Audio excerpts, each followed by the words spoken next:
Good morning dear students. Previous topic में आपने mouth oral cavity में टिथ, टंग, पैलेट के बारे में पढ़ा था। आज हम पढ़ते हैं ओरल कैविटी जो है वो फेरिंग्स में आ जाएगी। अब लॉन्ग वर्टिकल ट्यूब 12 सेंटीमीटर की होती है सॉफ्ट पैलेट से। ये जो बेटा फेरिंग्स होता है ये 3 पार्ट में डिवाइड हो जाता है। इसीलिए जब भी कभी हम नाक में दवाई डालते हैं तो मुंह में आती है। और इस तरह से ये तीनों पार्ट ओरल कैविटी, नोज़ और लैरिंग्स जुड़े हुए होते हैं with the help of A tube. इस ट्यूब को यूस्टेशियन ट्यूब कहते हैं। नेजोफेरिंग्स जो अपर पार्ट होता है और किधर ओपन कर रहा है ये नेयर्स में, एक्सटर्नल नेयर्स में। ओरोफेरिंग्स जैसा कि नाम से पता चल रहा है इनकी स्टार्टिंग के ओरल कैविटी में मिडल पार्ट है ये इस तरह से हो गया बेटा। एक रूफ में चला गया, एक बीच में ओरल कैविटी में ओपन हो गया और तीसरा पार्ट नीचे की तरफ चला गया लैरिंग्स की तरफ।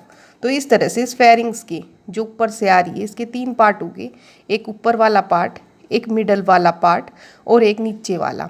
जो ऊपर वाला है वो क्या कहला रहा है, नेजोफेरिंग्स, और जो इधर माउथ की तरफ आ गया वो ओरोफेरिंग्स, और जो नीचे की तरफ चला गया वो लैरिंजियोफेरिंग्स। और इसकी ओपनिंग पता ही है आपको, जो नीचे वाला है वो किससे जाके मिलेगा, ग्लोटिस से। किससे मिलेगा, ग्लोटिस से, जिसके ऊपर एक रैप होता है। जब आप खाना खाते हैं तो वो रैप इस तरह से कवर हो जाता है ताकि जो फूड है वो विंड पाइप में ना जाए। ठीक है, इसे क्या कहते हैं, एपिग्लोटिस। तो फंक्शन इसका यही है कि ओरल कैविटी से फूड को उठा करके इसोफेगस में पहुंचाना। इसोफेगस क्या होता है बेटा, इसोफेगस 25 सेंटीमीटर लॉन्ग ट्यूब होती है जो नेक से डाउनवर्ड की तरफ जाती है ट्रेकिया की तरफ, और थ्योरस एक बीच की जो कैविटी है हार्ट के साइड में उसमें जाती हुई, एब्डोमेन में जाती हुई शार्पली बेंड कर जाती है इस तरह से यू शेप स्ट्रक्चर में। इस तरह से यूँ आती हुई थ्योरस से आती हुई हार्ट की साइड से, डायफ्रैगम की साइड से, और इस तरह से बेंड कर गई है। किस में बेंड कर गई है, स्टमक में बेंड कर गई है। उसोफेगस का फंक्शन बेटा इतना ही है कि फेरिंग से फूड को उठाया और स्टमक में पहुंचा दिया with the help of a movement, peristaltic movement. इस तरह की जो मूवमेंट है हमने 10th क्लास में भी पढ़ी थी, वो क्या कहलाती है बेटा, पेरिस्टाल्टिक मूवमेंट। ठीक है, इस तरह से फूड को ले जाती है। अब बेटा फूड आ चुका है स्टमक में। कहाँ आ चुका है, स्टमक में। और स्टमक जो है वो इम्पोर्टेंट रोल प्ले करता है डाइजेशन ऑफ फूड में, फूड के डाइजेशन में इम्पोर्टेंट रोल प्ले करता है। बेटा जो स्टमक होता है उसमें आधे से ज़्यादा डाइजेशन हो चुकी होती है, आधे से ज़्यादा डाइजेशन हो चुकी होती है। ये स्टमक है। स्टमक जो है वो जे शेप स्ट्रक्चर है। ठीक है, अपर पार्ट ऑफ एब्डोमेन में डायफ्रैगम के नीचे प्रेजेंट है। स्टमक की पार्ट होती है कार्डिक, फंडस, बॉडी और पाइलोरिक पार्ट।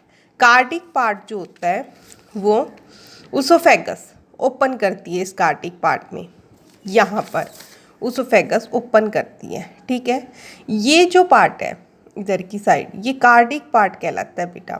यहाँ एक वाल प्रेजेंट होता है, स्फिंक्टर जिसको बोलते हैं, कार्डिक स्फिंक्टर, जो ये चेक करता है कि फूड बैकवर्ड तो नहीं जा रहा। ठीक है, सीधा स्टमक में ही तो आ रहा है। ठीक है, तो उसे कार्डिक स्फिंक्टर कहते हैं। इसके बाद जो नेक्स्ट पार्ट, छोटा सा पार्ट है जो कार्डिक से ऊपर प्रेजेंट होता है उसे फंडस कहते हैं। और जो मिडल पार्ट है स्टमक का वो बॉडी कहलाता है। और जो लास्ट पार्ट है लोअर पोर्शन जो सीधा स्मॉल इंटेस्टाइन में मिलेगा जा करके, ये वाला पोर्शन। ठीक है, इसे पाइलोरिक पार्ट कहते हैं।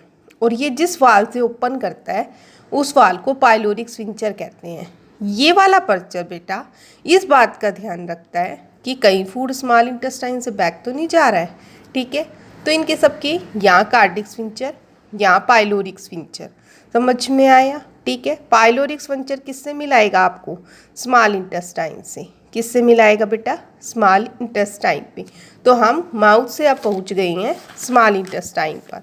बट इससे पहले फंक्शन स्टमक की, स्टमक क्या कर रहा है, मैकेनिकल चर्निंग कर रहा है फूड की, पार्शियल डाइजेशन फूड का रिगल्टेशन, यानी कि स्मॉल इंटेस्टाइन में स्टमक में बैक तो नहीं जा रहा, हार्मोन गैस्ट्रीन सिक्रीट करता है। ये प्रोटीन से रिलेटेड हार्मोन भी सिक्रीट करता है। मोस्ट इम्पोर्टेंट थिंग जो नीट के अंदर आती है, ये कास्टल इंटेस्टिक गैस्ट्रिक फैक्टर को सिक्रीट करता है, जो विटामिन B12 की एब्जॉर्प्शन में हेल्प करता है। ठीक है, एब्जॉर्प्शन विटामिन B12 की इसी फैक्टर की वजह से होती है।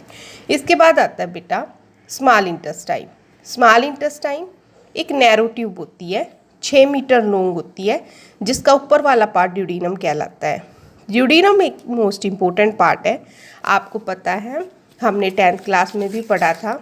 ड्यूडीनम पार्ट, ये वाला जो पार्ट है, इसमें यहाँ से सिस्टिक डक्ट जो बाइल को वो करती है, वो बाइल डक्ट, ठीक है, और यहाँ से पैनक्रियाज की डक्ट, दोनों डक्ट एक साथ ओपन करती है यहाँ स्मॉल इंटेस्टाइन में।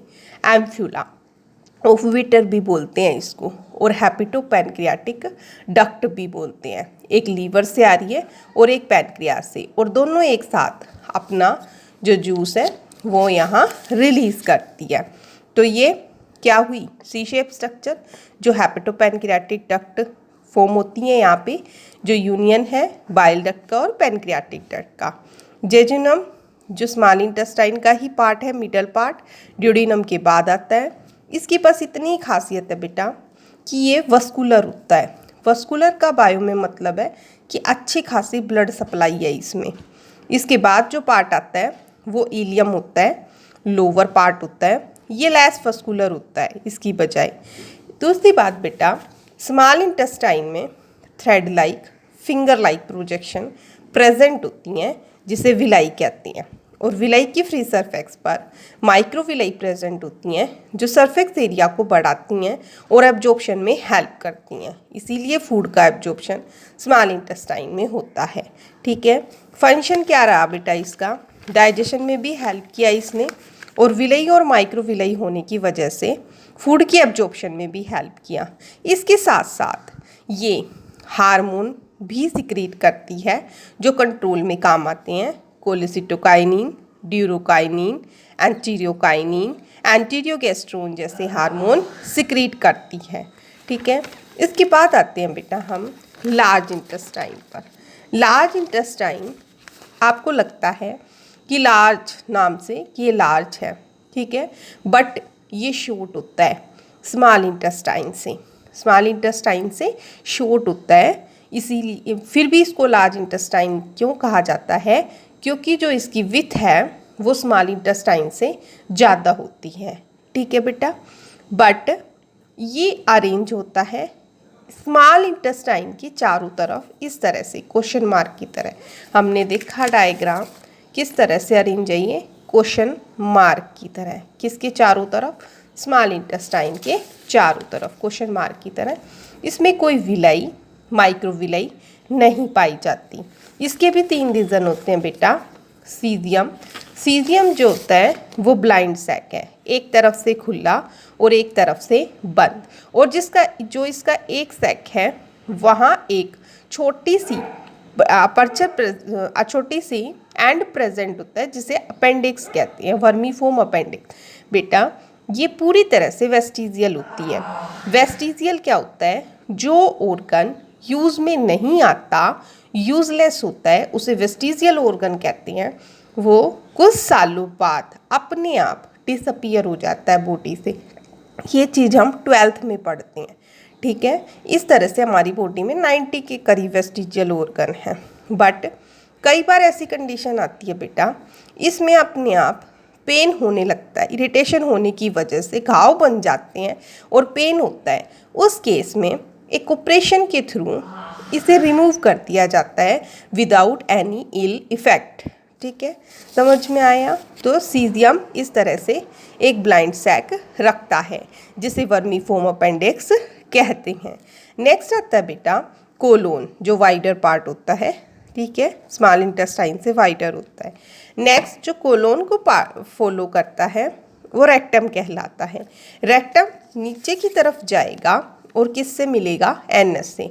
आपने पाइल्स की प्रॉब्लम सुनी होगी, बवासीर, वो यहीं पर होती है बेटा, रेक्टम के अंदर, ठीक है।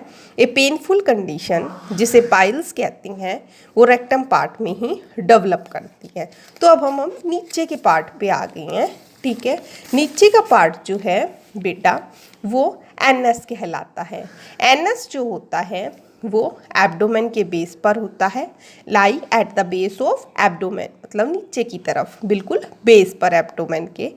इसमें 2 एनल स्फिंक्टर होते हैं, एक इंटरनल अंदर की तरफ और एक बाहर की तरफ।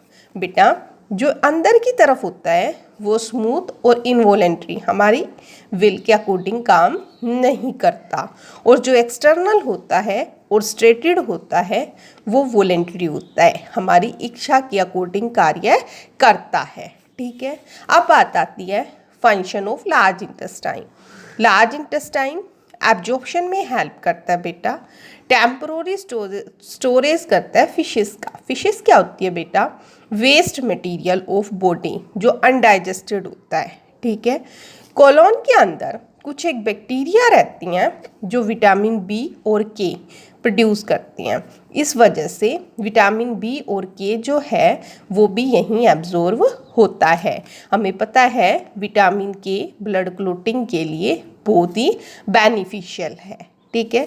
ये था हमारा एलिमेंट्री कैनाल से रिलेटेड प्रॉब्लम, एलिमेंट्री कैनाल, ठीक है। कल हम पढ़ेंगे नेक्स्ट पार्ट, माउथ से शुरू करेंगे ग्लैंड्स, क्योंकि बेटा कोई भी फूड विदाउट एंजाइम के डाइजेस्ट नहीं हो सकता, विदाउट हार्मोन के, ठीक है। तो हम कल पढ़ेंगे डाइजेस्टिव ग्लैंड किस पार्ट में कौन सा हार्मोन सिक्रीट होता है। Thank you.